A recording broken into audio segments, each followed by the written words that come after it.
1947 को एक सिख लड़की जो कि अपने वालदैन से बिछड़ गई, उसको अगवा कर लिया गया और वो पाकिस्तान रह गई। 2 साल बाद जब उसको मिलिट्री लेने के लिए आई तो वो एक मुसलमान के बच्चे की मां बन चुकी थी। दोस्तों, उसके बाद वो लड़की जाना नहीं चाहती थी अपने बच्चे को छोड़कर, लेकिन बच्चे को साथ ले जाने की इजाज़त नहीं थी, इसलिए और वो बच्चा छोड़कर उसको मिलिट्री के साथ वापस इंडिया जाना पड़ा। वो बच्चा 2 साल पहले इस दुनिया से चला गया, बुजुर्ग हो चुका था। पूरी ज़िंदगी उसने माँ के बगैर गुजार दी, लेकिन उसके पोते ने मुझे ये सारी स्टोरी सुनाई और कहा कि हम चाहते हैं कि हमारा नाम और एग्जैक्ट पता सामने ना आए, लेकिन हमारा जो दादा था वो एक सिख माँ का बेटा था। 1947 के हंगामों में हमारी दादी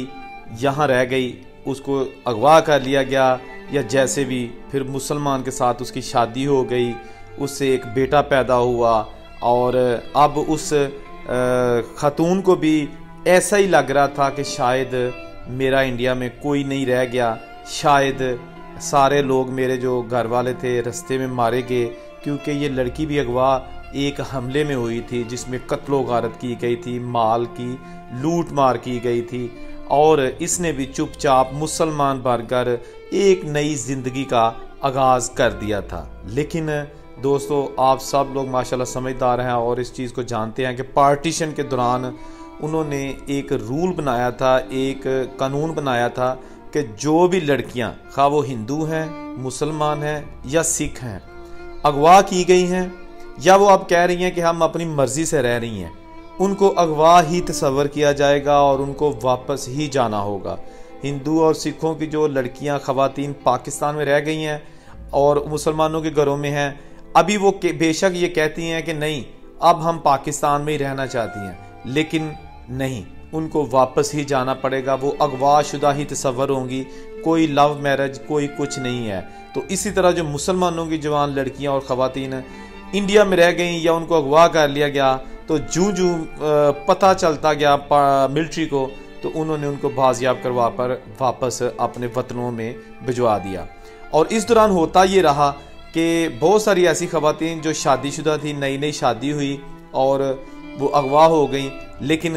पार्टीशन के 5-10 सालों बाद जब वो अपने वापस घरों को भिजवाई गई तो उनके घरों में नई शादियां हो चुकी थी। उनके जो पहले हस्बैंड थे, उन्होंने अपनी जो अगवाशुदा लड़कियां हैं इनको मुर्दा तस्वर करके या मगवी तस्वर करके कि शायद अब कहाँ हमें मिलेंगी, तो वो दूसरी शादियां रचा चुके थे। बहुत सारी ऐसी वीडियोस ऑलरेडी भी मैं बना चुका हूँ, लेकिन ये तलख हकीकत है दोस्तों।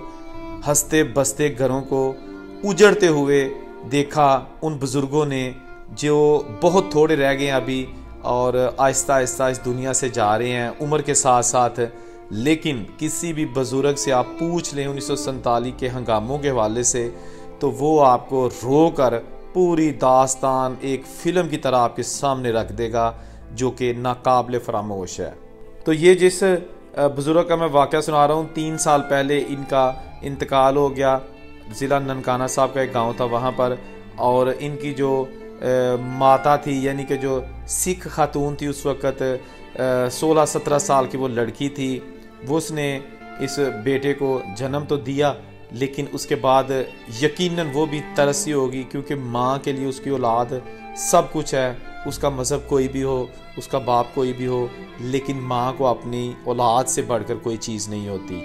ये जो वीडियोस अभी बनाने का सिलसिला शुरू हुआ है, इसने बहुत सारे बिछड़े हुए लोगों को मिलाना शुरू कर दिया है, लेकिन अनफॉर्चुनेटली वो बुज़ुर्ग अब इस दुनिया में नहीं रहे, और वरना उनका ज़रूर इंटरव्यू किया जाता कुछ साल पहले अगर पता चल जाता। लेकिन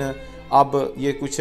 खबर ही इस किस्म की है कि उसके जो वारिस हैं वो चाहते नहीं हैं कि हमारी आइडेंटिफिकेशन ज़ाहिर हो, क्योंकि लोग कहेंगे कि शायद